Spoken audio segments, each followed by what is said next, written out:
அம்மா எல்லோரும் லைக் போடுங்க லைக் பண்ணுங்கன்னு சொல்லிகிட்டே இருக்காங்களா? அது என்ன எதுக்காக கேட்டுகிட்டே இருக்காங்க?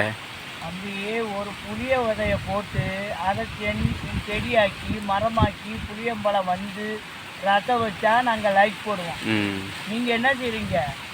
ஒன்றும் இல்லை, மொட்டை ரசத்தை வச்சு லைக் போட சொன்னால் நாங்கள் எப்படிப்பா பண்ண முடியும்? No obsession. விவசாயத்துக்கு முதல் மரியாதை கொடுங்க.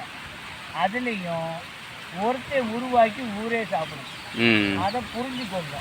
ரெண்டாவது, வியாபாரிகள் வந்து விற்க வரும்போது கண்டமானிக்கு விலை கேட்காது. கடைக்கு போகிறீங்களா, இந்த விலை தான் அந்த காய்கறிக்குன்னா அந்த விலையை கொடுங்க. பாவம் பிளாட்ஃபாரத்தில் இருக்க மக்கள்கிட்ட 5-10 ரூபா கொடு, 10-10 ரூபா கொடுங்க.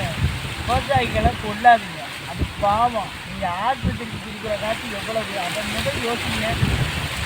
நீங்களே பார்த்து அந்த பொருளுக்கு ஏற்ற மதிப்பு நீங்களே எங்களுக்கு 2 ரூபா கூட கொடுத்தீங்கன்னா நாங்கள் உங்களை காலம் பூரா வாழ்த்துவோம்.